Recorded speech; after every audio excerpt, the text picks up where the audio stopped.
utama Allah menciptakan semua ciptaan itu cuma satu tujuannya, untuk mengenali Dia. Tujuannya itu. Setelah kita mengenal Dia, kita ingin mengekspresikan pengenalan kita kepada Dia, maka muncullah yang namanya ibadah. Kan gitu. Nah, ibadah sendiri arti yang universalnya adalah melayani. Siapa yang perlu dilayani? Nah, ini banyak yang salah kaprah. Mohon maaf. Ibunya sakit di rumah, tidak ada yang menunggui.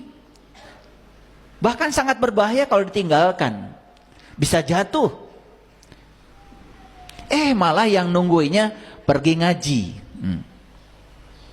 Dan dia menganggap ngaji lebih penting daripada menunggui ibu yang sakit. Padahal ngaji yang sebenarnya bagi orang itu adalah tunggui ibu yang sakit. Itu yang disebut dengan ibadah, melayani. Karena Allah sendiri ya Allah sendiri mengatakan dalam sebuah hadis qudsi, ini saya ulang-ulang.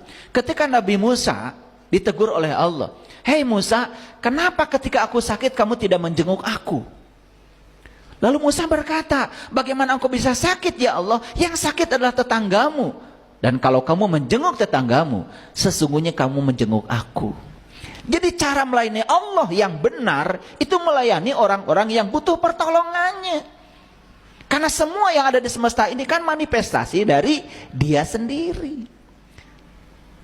Jadi aneh, ada seseorang katanya sedang belajar kesadaran, belajar meditasi di sini, di sini, di sini, di sini. Suaminya ditinggalkan, anak-anaknya ditinggalkan. Saya bingung mau belajar apa, mencari apa. Yang nyata di depan mata, anak perlu diantar sekolah, suami perlu dilayani, ditinggalkan semuanya. Alasannya sedang belajar meditasi. Karena dia berpikir meditasi itu menekung begitu. Bukan, itu latihan meditasi. Meditasi yang sebenarnya itu adalah melayani semua orang-orang yang perlu pelayanan kita. Ini yang disebut dengan orang-orang soleh. Dan selama ini kita mengartikan, itu sudah ngaji, soleh, sampai meninggalkan anak istrinya. Ada orang yang datang ke rumah saya, dia pamitan sama saya, dia mau pergi umroh. Saya tahu teman saya ini punya ibunya yang sakit. Saya bilang, "Ibumu di mana?"